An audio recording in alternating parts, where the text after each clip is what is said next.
Assalamualaikum warahmatullahi wabarakatuh. Perkenalkan, nama saya Rismayanti Aha dengan NIM 2204101432 Prodi Ilmu Komunikasi Fakultas Ilmu Sosial dan Ilmu Politik. Pada kesempatan ini saya akan membahas sebuah topik yang sangat relevan dan penting dalam kehidupan berbangsa dan bernegara, yaitu komunikasi politik, memahami proses aktor dan dampaknya dalam kehidupan demokratis. Komunikasi politik merupakan proses yang menjadi jembatan antara masyarakat dan para penguasa, baik eksekutif, legislatif, maupun lembaga politik lainnya. Lewat komunikasi politik, aspirasi rakyat dapat disampaikan, kebijakan dapat dijelaskan, dan legitimasi kekuasaan dapat dibangun. Topik ini sangat relevan, terutama di tengah era demokrasi dan perkembangan teknologi informasi saat ini, di mana arus informasi begitu cepat dan siapapun bisa menjadi aktor politik melalui media sosial. Pada slide ketiga membahas tentang unsur-unsur komunikasi politik.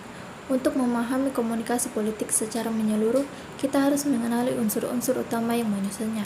Setiap proses komunikasi termasuk komunikasi politik, melibatkan 5 unsur pokok. Yang pertama yaitu komunikator politik. Komunikator adalah pihak yang menyampaikan pesan politik, bisa berupa politisi, partai politik, pejabat negara, juru bicara, media massa, aktivis, influencer, hingga warga biasa. Contohnya, presiden menyampaikan pidato kenegaraan, atau seorang influencer membahas isu kebijakan di TikTok. Yang kedua ada pesan politik. Ini adalah konten yang disampaikan bisa berupa janji kampanye, program kerja, kritik terhadap pemerintah, ideologi, atau narasi tertentu. Pesan inilah yang membentuk persepsi masyarakat terhadap politik, partai, atau tokoh tertentu. Yang ketiga ada media politik. Saluran komunikasi yang digunakan untuk menyampaikan pesan bisa melalui media tradisional seperti TV, koran, dan radio, atau media digital seperti media sosial, YouTube, dan podcast. Contoh nyata, politisi yang membuat konten pendek di TikTok untuk menjangkau pemilih muda. Yang keempat ada komunikan, penerima atau pesan politik. Biasanya adalah masyarakat umum, tetapi juga kelompok tertentu seperti generasi muda, komunitas adat, atau kelas menengah. Komunikan akan menafsirkan pesan sesuai dengan nilai pengalaman dan latar belakang mereka masing-masing. Yang kelima ada efek komunikasi politik. Efek komunikasi politik adalah perubahan yang terjadi setelah pesan diterima. Misalnya, yang pertama ada perubahan opini publik terhadap tokoh tertentu. Yang kedua, meningkatnya partisipasi politik seperti ikut kampanye atau datang ke TPS. Yang ketiga, bahkan bisa berupa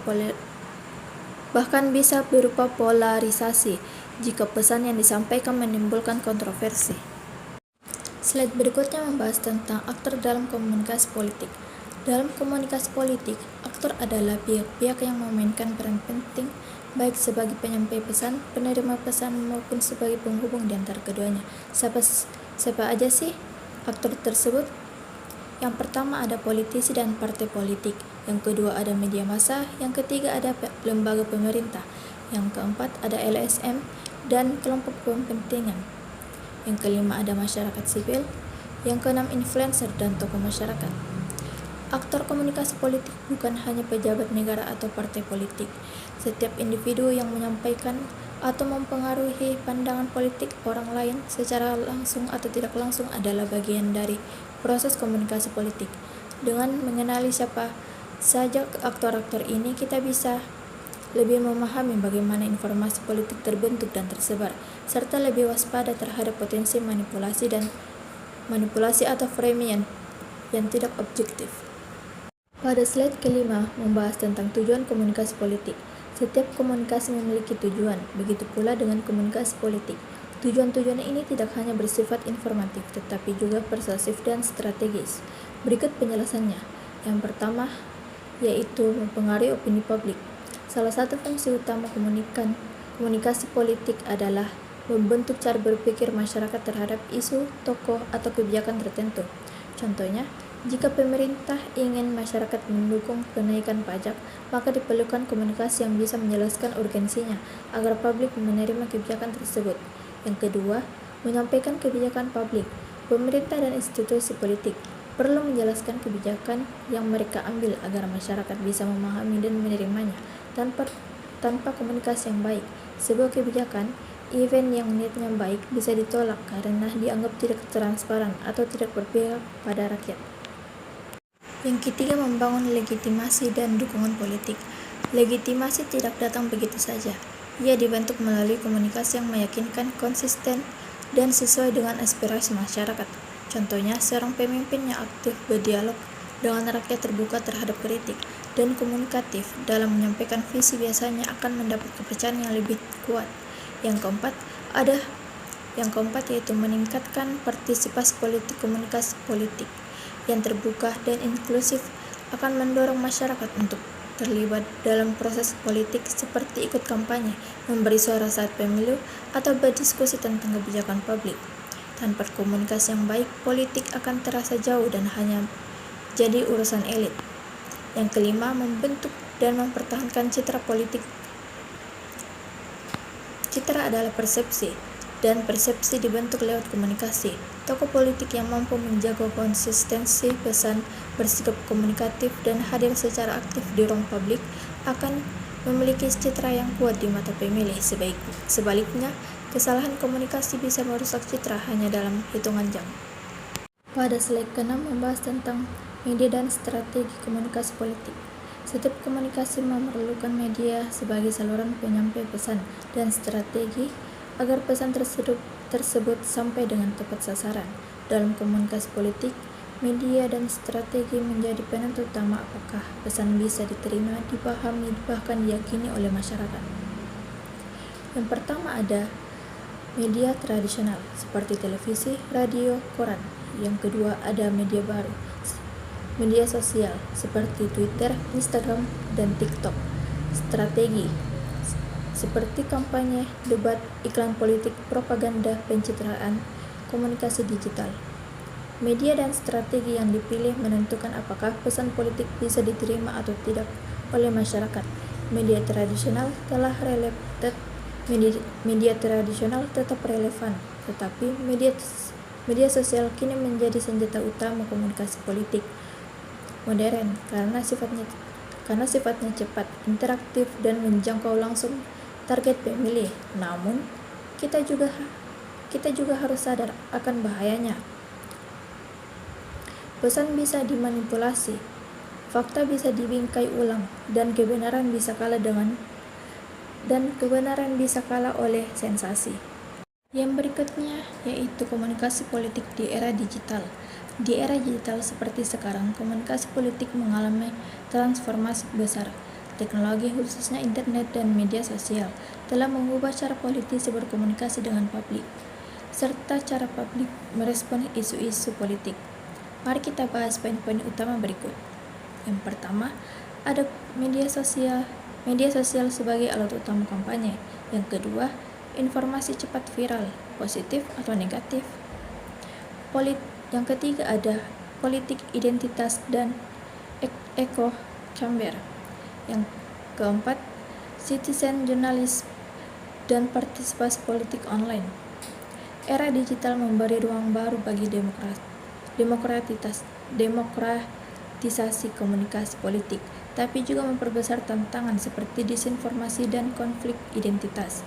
Sebagai pengguna aktif media digital, kita harus melek media atau media literat dan paham konteks politik agar tidak mudah diprovokasi atau dimanipulasi. Slide ke-8, tantangan komunikasi politik. Di balik potensi besar yang dimiliki komunikasi politik, terutama di era digital, juga ada tantangan besar yang bisa menghambat kualitas demokrasi. Tantangan ini perlu dikenali agar masyarakat lebih waspada dan tidak mudah dipengaruhi secara negatif. Mari kita bahas satu persatu. Yang pertama, disinformasi dan hoax. Ini adalah tantangan paling umum dan paling berbahaya. Disinformasi adalah informasi salah yang sengaja disebarkan untuk tujuan tertentu, seperti menjatuhkan lawan politik atau menyesatkan pemilih. Hoax mudah menyebar karena sifat dan media sosial yang cepat dan tidak ada filter kebenaran. Contohnya, menjelang pemilu, banyak hoax menyebar soal kandidat tertentu yang berbau sara atau kriminalisasi. Yang kedua ada polarisasi opini publik. Masyarakat cenderung terbagi dalam dua kubu ekstrim yang paling serang. Ini disebut polarisasi dan seringkali diperparah oleh algoritma media sosial yang hanya menampilkan informasi searah. Polarisasi membuat dialog menjadi sulit, bahkan menyebabkan konflik. Dampaknya masyarakat jadi tidak fokus pada isi kebijakan, tetapi lebih pada siapa yang berbicara daripada siapa yang dibicarakan. Yang ketiga, manipulasi media dan framing berlebihan. Media kadang tidak netral. Ada media yang dimiliki atau berpihak pada tokoh atau partai tertentu. Framing, pembingkaian isu, sering digunakan untuk menggiring opini bukan menyampaikan fakta secara objektif. Hal ini membuat masyarakat sulit membedakan antara informasi yang jujur dan informasi yang sudah direkayasa. Yang keempat, rendahnya literasi media politik. Banyak masyarakat yang belum bisa membedakan mana opini, mana fakta, dan mana propaganda. Kurangnya kemampuan menganalisis informasi politik secara kritis membuat publik rentan terhadap manipulasi. Inilah sebabnya pendidikan politik dan literasi media sangat penting, terutama di kalangan pemilih muda. Slide berikutnya membahas tentang contoh studi kasus, yaitu strategi komunikasi politik Jokowi. Sebagai studi kasus, Presiden Joko Widodo atau Jokowi merupakan contoh menarik dalam praktik komunikasi politik modern di Indonesia. Keberhasilannya dalam memenangkan 2 periode pemilu tak lepas dari strategi komunikasi yang sistematis, digital, dan menyentuh akar rumput. Yang pertama yaitu membangun citra merakyat lewat media sosial sejak awal pencalonannya. Jokowi dikenal sebagai sosok yang sederhana, dekat dengan rakyat, dan bukan bagian dari elit lama. Hal ini dikomunikasikan secara konsisten lewat media sosial seperti Instagram, Facebook, dan YouTube. Foto-foto belusukan, video naik motor sendiri, dan aktivitas bersama masyarakat menjadi materi visual yang kuat untuk membangun dan memperkuat citra merakyat. Yang kedua, narasi pembangun dan stabilitas. Komunikasi politik Jokowi selalu membawa narasi besar, terutama soal pembangunan infrastruktur dan stabilitas nasional. Proyek-proyek seperti jalan tol, bandara, pelabuhan, dan ibu kota negara baru dikemas dalam narasi kemajuan yang nyata dan bisa dilihat. Hal ini membuat publik mudah menerima pesan karena hasilnya bisa langsung dirasakan. Dalam setiap pidato dan media komunikasi resmi, kata-kata seperti pembangunan, keadilan sosial, dan pemerataan selalu ditekankan. Yang ketiga, peran relawan dan booster digital. Di luar struktur resmi partai, relawan Jokowi memegang peranan penting sebagai agen komunikasi politik. Mereka aktif membuat konten, menyebarkan informasi, bahkan melawan narasi negatif terhadap Jokowi.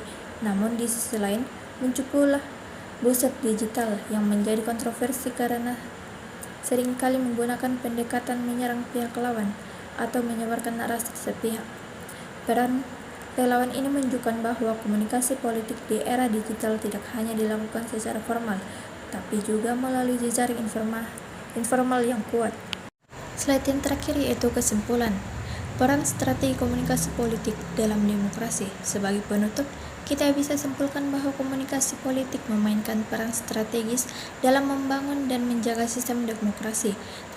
Tanpa komunikasi politik, tidak akan ada hubungan antara masyarakat dan pemegang kekuasaan. Proses demokratis akan menjadi buntu jika tidak ada dialog, informasi, atau pertukaran ide.